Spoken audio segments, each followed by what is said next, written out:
What's up, guys? Today I want to talk about ace queen and how to play this hand optimally, and especially in small stakes games. This is one of the biggest hands that a lot of people have problems with, and I want to give you a simple strategy today to start winning more with this hand, whether you hit the flop or not. So let's jump right into an example right away. All right, so you raise up ace queen offsuit from middle position, and a tight and aggressive regular calls you on the button. So what can this player have in this situation? Well, one of these regular opponents like this, they're going to have a fairly tight range. They're going to have a lot of hands like we do, ace queen, ace jack, a bunch of broadways like a king queen. They're going to have a bunch of pocket pairs such as pocket eights, pocket nines, pocket tens, stuff like that, pocket fours, pocket fives. And they're going to have a couple suited connectors like a 9-8 of spades, something like that. A fairly tight range, but mostly decent hands. So let's go see the flop. So first flop, we're going to nail it hard. We're going to hit it with a queen of hearts, 8 of clubs, and queen of diamonds. So what should we be doing in a spot like this? Well, guys, this is the big thing. By the way, I'm going to show you a flop in a second where we completely miss, okay? So make sure you stick around for that one as well.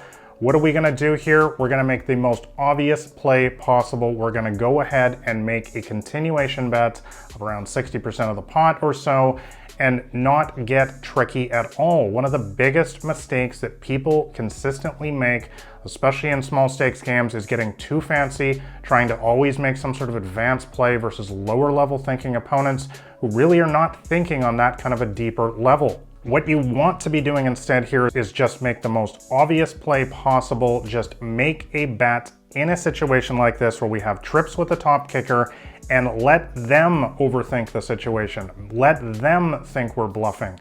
Now, the other reason why we want to play it this way is because when we don't hit the flop, I'm going to switch the flop up right now. The flop instead is going to come 5 of hearts, 8 of clubs, 5 of diamonds this time.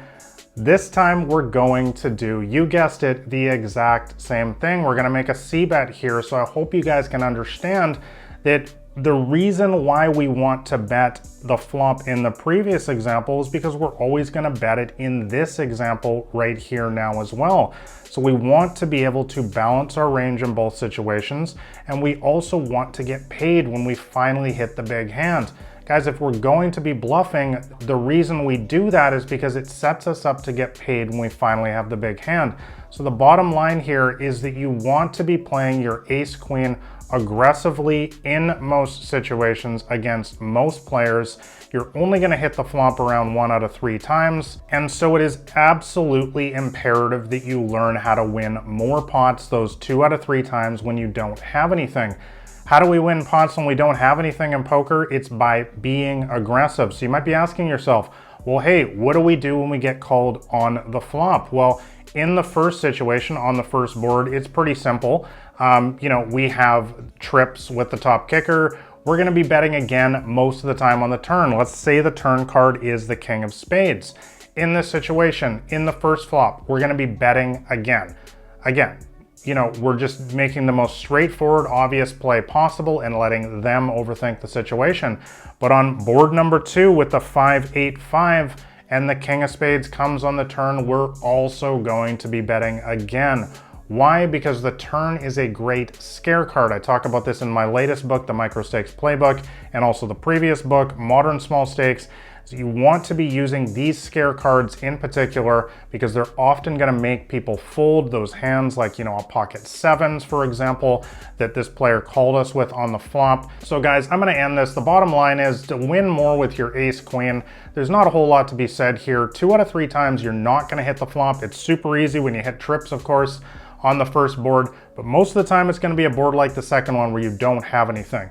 The way to win more with your ace queen when you don't have anything is to simply bet like you do. You have to use aggression in poker to try to take down more pots without showdown.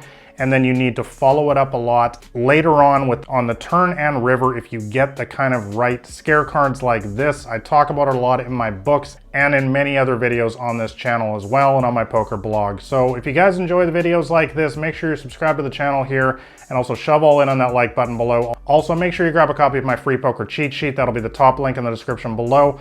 I'll catch you guys next time. I hope this video helped you guys play your ace queen better. This has been Nathan Williams with blackgreen79.com.